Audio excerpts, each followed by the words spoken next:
Përshëndetje të gjithëve. Kjo është Zina dhe kjo është kanali im YouTube-it.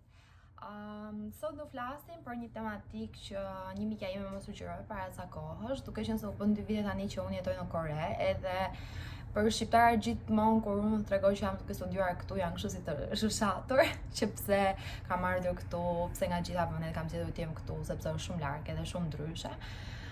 Por gjatë kësaj kohe që kam qenë këtu, kam vërë shumë gjëra që janë shumë ndryshe nga kultura jonë. Shoku im i parë kulturor, edhe kjo është gjë, domethënë gjëra për cilën kemi për të folur sot. Kush janë ndryshimet që unë kam vërejtur midis Shqipërisë dhe Kores? Shoku im i parë kulturor ka ndodhur që në momentin që unë kam marr avionin nga Shqipëria për në Kore, edhe kur kam bërë tranzitin në Stamboll, domethënë se aty filloi të mbush plot me korean avioni.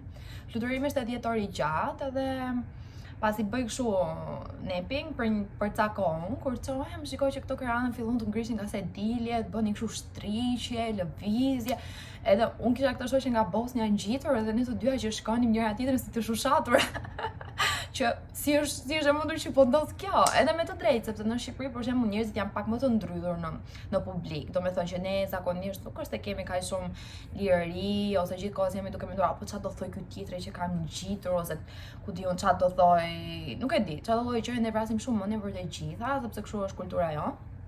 Kurse këtu askush nuk pyet. Kur vjen puna te komforti edhe këto lloje gjërash, njerëzit thjesht bëjnë punën e tyre edhe kjo më duk shumë si thon, në atë kohë më duk shumë shokuese edhe nuk e dija domethënë si ta përballoj. Atje që gjithkohë isha duke menduar, po si e bëri ky këtë? Sa edhe unë mendje shqiptare asë kohë, kështu që nejse, kjo është e para, domethënë. Pastaj kur erdhëm në Kore, domethënë ndryshimet midis kulturës tonë dhe kulturës së tyre ndihen në shumë aspekte, në shumë aspekte. E para është që për shembull fizikisht, ju e dini shumë mirë që këto, domethënë ne atyre u dukemi njësoj, po ne na duken këta të gjithë njësoj, po edhe ne atyre u dukemi të gjithë njësoj. Për këtë duhet jeni të sigurt. Domethënë ato nuk mund ta tregojnë diferencë midis një që vjen nga Shqipëria, Gjermania, ku diun. Domethënë të gjithë njerëzit e perëndimit, janë thjesht njerëzit e perëndimit, nuk është se mund t'i dallojnë shumë mirë. E para, e dyta, ju e dini që këtu për shembull të gjithë kanë flokët të zinj, të shtrirë, shumë të bukur. Normalisht, sepse kanë shumë përkujdesje për flokun e të tilla. Kështu që në momentin e parë kur unë erdha edhe hipa në tren, domethënë, këto gratë më shihnin gjitha kështu si çokuara, siç e kam thënë në videot e tjera, flokët e mi më përpara kanë qenë kaçurela. Edhe pastaj i kam pas bërë me permanent që të rinë në mënyrë të tillë. Por kur erdha këtu i kisha kaçurela dhe ato gratë ishin kështu si të shokuar, ndonjëherë dikush të bën një foto se nuk e beson dot syve, pastaj ata gra fillojnë që të kapin te nga flokët. Sa aq të çuditur janë, edhe bën sens domethënë se në Kore nuk ka, domethënë mund të jetë 1 në 25 milion njeriu që mund t'i ketë flokë kaçurela ose me ngjyrë ose ku diun. Kështu që edhe kur shkova te shkolla e gjuhës në fillim, zysha ime filloi që të më pyeste, po ti nuk i ke lur ndonjëherë flokë, apo se ka mundësi që e ke ngjyrën kështu e ku diun. Domethënë janë shumë gjithë, sepse këto për veten e tyre kanë vetëm ngjyrë të zezë floku, edhe çdo gjë tjetër që nuk është e zezë është ose e lyer ose çdo gjë tjetër që nuk është e shtrirë është bërë permanent. Kështu që ky është domethënë një gjë shumë interesante që bëra gjatë asaj kohe. Kurse ne në Shqipëri ne i kemi gjitha, domethënë ne kemi kaçurela, të shtrira, me unde të mëdha, të vogla, ku diun, të gjitha, flokët të kuq, të verdhë, të zinj, të kaftë, të gjitha ngjyra, kështu që edhe kjo ishte diçka që më bëri shumë përshtypje. Gjërat e tjera që mua më kanë shumë të surprizuar ka edhe në lidhje me kulturën e kafes që ka këtu në Kore. Domethënë 2 janë gjëra kryesore që jo 2, ndoshta 3.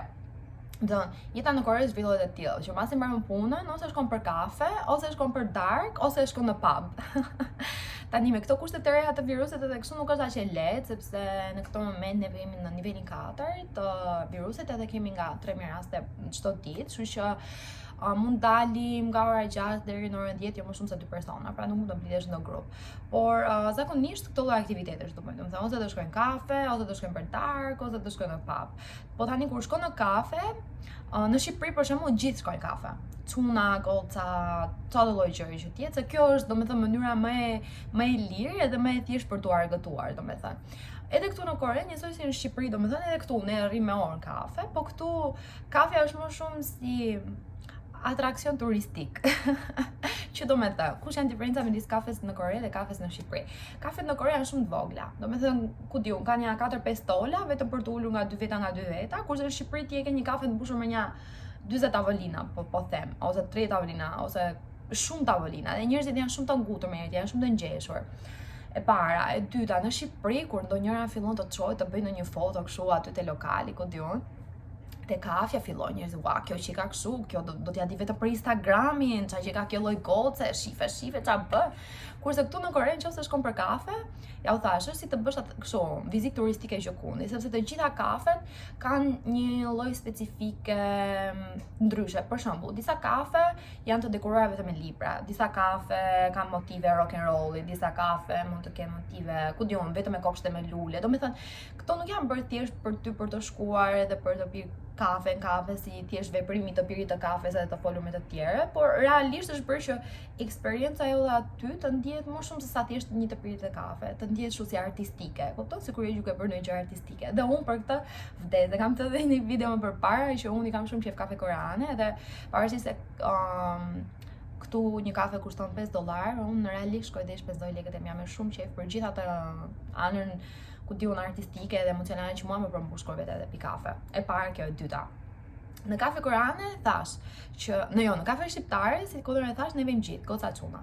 Kurse këtu në kafe gjen ose vajza ose çifte. Domethënë ky nuk është një aktivitet që çuna e preferojnë shumë, domethënë. Nëse çuna duan që të bëjnë një aktivitet mbas pune, kanë dy opsione. Ose të shkojnë për darkë, ose për drek, ose ku diun çfarë u jepet, ose të shkojnë në pub për të pirë një gjë. Edhe për shembull, ne në Shqipëri nuk është se kemi shumë këto kulturë të ngrënit jashtë. Domethënë, unë kur kam pasur në Shqipëri, dilja 4 herë në ditë në kafe, ndoshta, po për dal për drek ose për darkë ishte për ndonjë rast të veçantë. Kurse këtu në Kore ne dalim për drek edhe për darkë çdo ditë.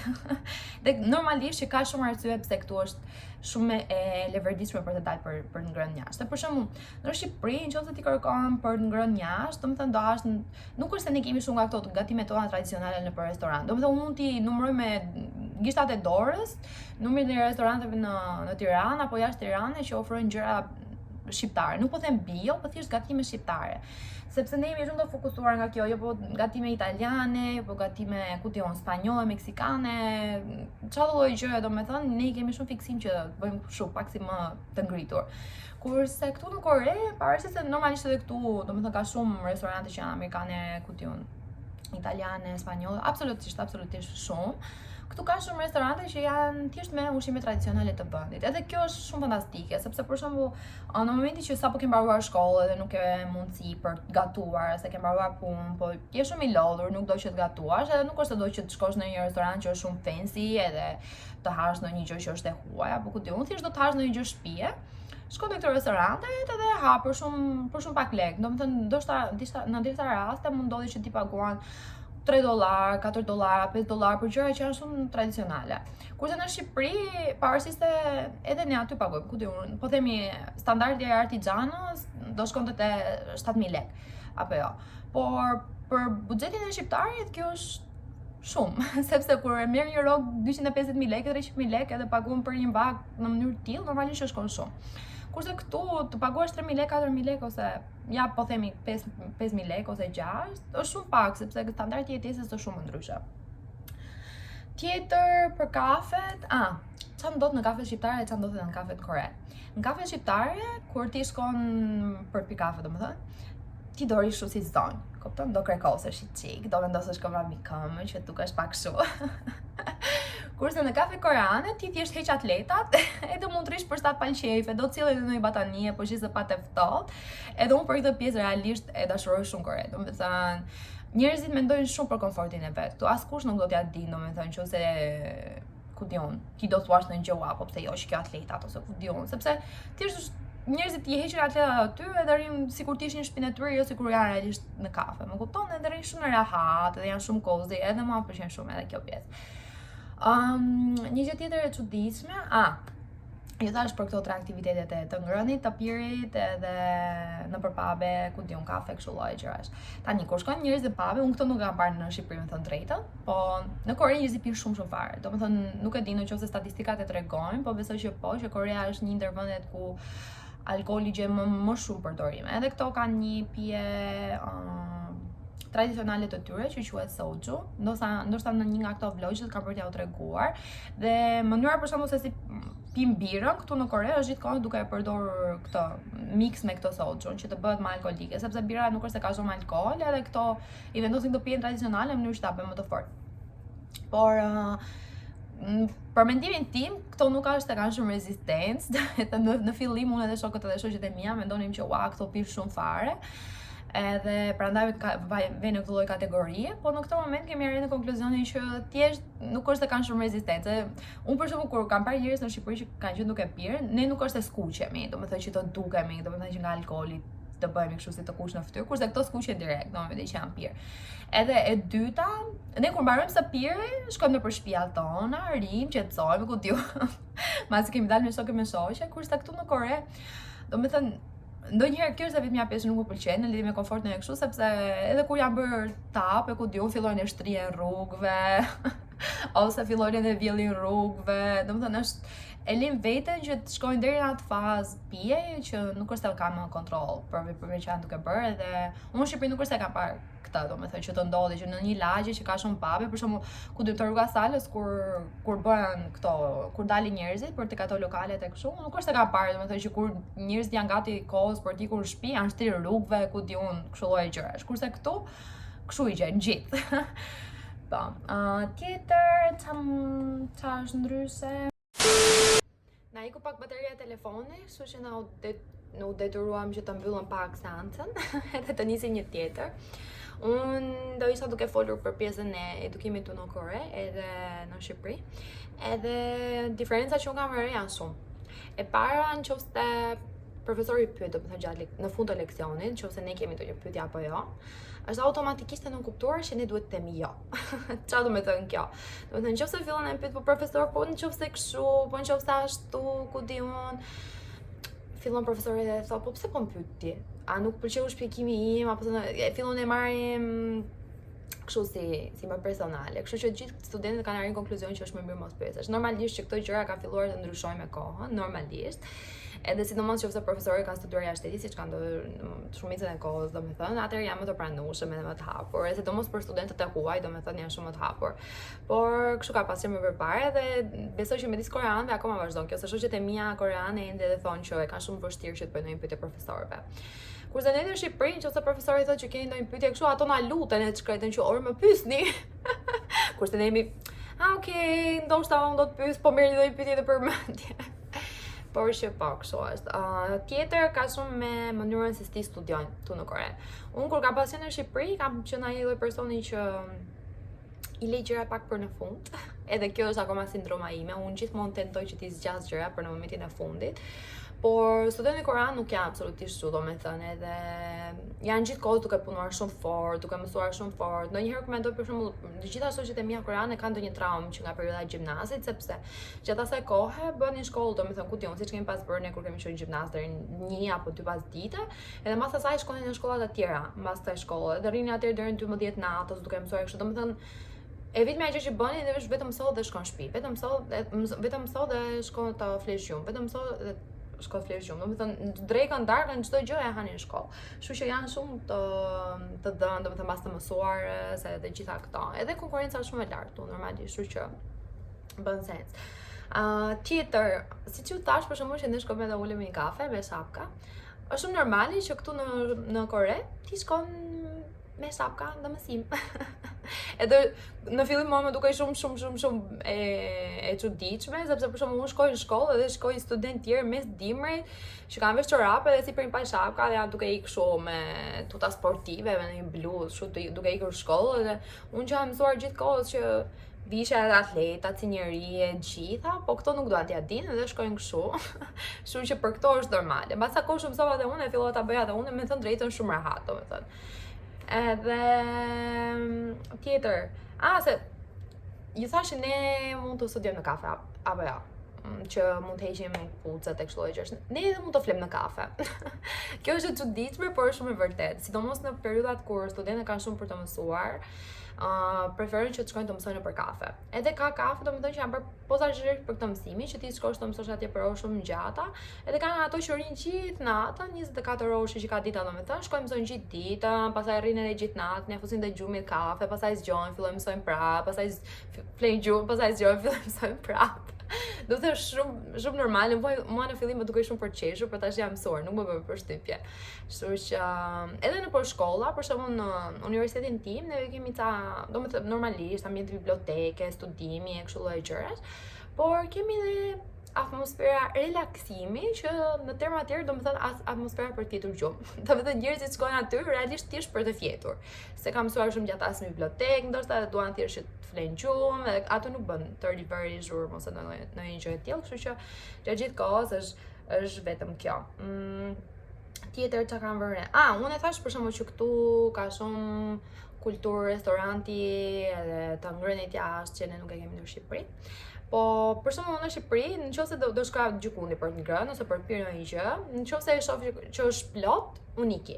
Edhe gjithë shqiptarët e këtij kështu bëjnë. Nuk është e pret njëri domethënë radh që ose të presa të lirohet në një vend edhe pastaj po ulem e kështu. Jo, ne nuk e kemi këtë. Ne gjithë kohës domethënë duam që të ikim.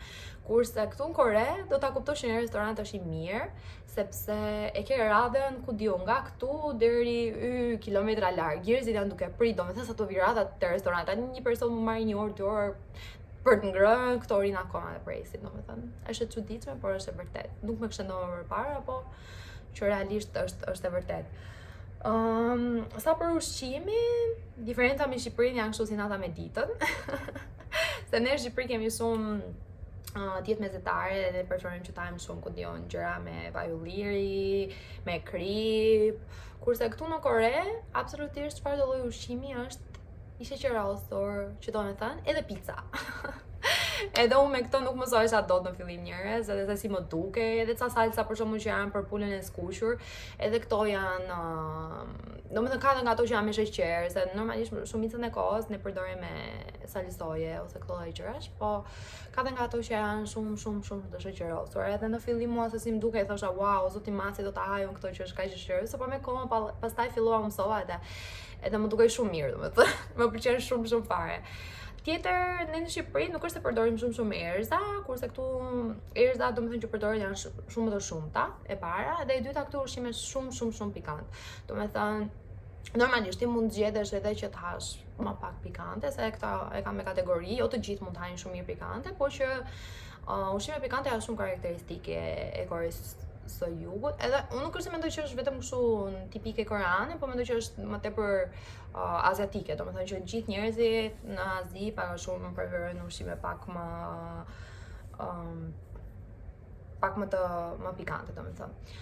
Tjetër gjë të çuditshme, domethënë Korea është një vend shumë i sigurt. Shumë i sigurt. Domethënë këtu mund dalësh edhe në orë, ku diun, 2 të mëngjesit, 3 të mëngjesit ose 4, çfarë lloj kohe, domethënë. Edhe ndihesh shumë i sigurt. Edhe unë gjithkohës, domethënë këtu nuk është se kam nder ndonjë rrezik për jetën time ku diun. Kurse në Shqipëri është pak më pak e sigurt. Realisht, unë mendoj në mënyrë të tillë. E para, e dyta, kur shkon kafe për shembull, ose ku do lloj vendi që ti jesh, domethënë. Nëse do të shkosh tualet ose në ndonjë gjë, edhe ke laptopin e ke duke punuar ku diun, nuk është e mirë me laptopin me vete. Ele laptopi, tavolinë, çantën, telefonin, gjitha gjërat, gjithmonë ke përgjigje aty. Edhe kjo është gjëja më fantastike në botë. Unë nëse jam në Shqipëri, domethënë jam vetëm duke studiuar në një kafe, jam gjithkohë duke i thënë një gotë tjetër, po shit do ma shohësh pak laptopin. Sepse jam gjithkohë domethënë kështu. Ose ndoshta është nga natyra jonë shqiptare që gjithkohë jemi pak meraklin që po se mos ndodh ndonjë gjë, po se kështu, po se ashtu, kurse këtu në Kore asnjëherë. Edhe është shumë fantastike. Çfarë është tjetër? Mënyra e veshurit. Në Shqipëri, mënyra e veshurit dhe të make-upit, me këto mënyrën e veshurit dhe make-upin Korea është shumë ndryshe. Jo për faktin thjesht të punës së stilit, po për shembull, në Shqipëri është çike çuditshme, domethënë nëse ti vesh gjëra shumë të shkurtra, domethënë funde shumë të shkurtra ose pantallona shumë të shkurtra, mendoj që ne në Shqipëri gjykojmë më shumë këtë pjesë kur dikush është veshur duke vesh pantallona të shkurtra ose tuta shumë shkurtra. Edhe jo për shembull nëse në një gocë ka nxjerr bustin këtu ose ka vesh në një bluzë që tregon pak dekolte, kështu nuk është se kemi shumë problem. Ne jemi realisht më suportues të kësaj ide. Kurse këtu në Kore është absolutisht 100%, domethënë janë shumë të hapur që ti veshësh sa më të shkurtra të jetë mundur poshtë, domethënë askush nuk i intereson. Kurse nëse fillon edhe nxjerrje çik ku diun, do një brinj këtu ose të kesh pak dekolte çik të hapur apo tregosh krahët apo kështu, fillojnë edhe të mendojnë që ti je pak provokuese. pavarësisht se këtu moda ka ecur shumë edhe nuk e din nëse do keni dëgjuar apo nuk do keni dëgjuar, po like është kjo Seoul Fashion Week edhe ju e dini që Seuli është një ndër vendet me më shumë modë në botë. Edhe realisht mendoj që është e tillë, se këto kujdesen shumë për vete, për rroba, të investojnë shumë, se bukuria është çdo gjë në Kore. Bukuria është absolutisht çdo gjë. Mund të sigurojë një vend pune, të ngrenë në shoqëri, të bën më të dëshirueshme nëse të meshkujve ose të femrave, domethënë ka shumë. Edhe në Shqipëri mendoj që njerëzit janë pak sipërfaqësor, por të fund ditës nuk mendoj që janë edhe aq. Kurse këtu në Kore çdo gjë është about sipërfaqësoren. Si dukesh, nëse je bukur, nëse nuk je bukur, nëse je dobët, nëse nuk je dobët. Edhe realisht siç e keni parë, këto janë shumë të dobët para natyrës, se ashtu i ka bërë Zoti, ndryshe nga ne që jemi pak më të bëshëm. Por edhe në momentin kur fillojnë edhe marrin një çik peshë, këto do të shkallojnë fare, edhe fillojnë duke bërë dieta shumë ekstreme, kështu që janë shumë të dhënë pastaj pjesës bukurisë. Sa për pjesën e make-upit, nuk jam shumë e sigurt për pjesën e Shqipërisë, sepse unë edhe kur kam pasur në Shqipëri nuk është se kam bërë shumë make-up me thënë drejtë, por nga shoqet e mia që kam pasur më përpara edhe nga eksperiencë që kam pas atje, di që shumica e njerëzve nuk është se kam pas bërë shumë skincare në kohën kur kam qenë në Shqipëri. Ndoshta gjëra kanë ndryshuar me kohën edhe të gjitha me radhë, por këtu në Kore kjo është shumë eksesive, që domethënë këto rutinat koreane shkojnë në 7, 8, 9, 10 hapa, domethënë nuk është se janë thjesht kështu 1, 2 ça diun. Këto e bën shumë ndërlikuara, gjatë gjithë kohës janë duke bërë trajtime fytyre, ku diun, edhe normalisht gjithë kohës janë të make-uposur, domethënë janë flyer nga kokat e këmba, edhe kur shkojnë për blerë në një gjë në dyqan, domethënë ku diun do blejnë vezë apo do blejnë një gjë, janë gjithë kohës flyer, domethënë të duken sa më mirë që të jetë mundur. Kurse ne në Shqipëri mendoj që normalisht edhe ne bëjmë make-up e kështu, pavarësisht se ne kemi këtë problemi që ne nuk bëjmë shumë skincare, ose të paktën më përpara, se në këto kohë nuk është se e di shumë mirë.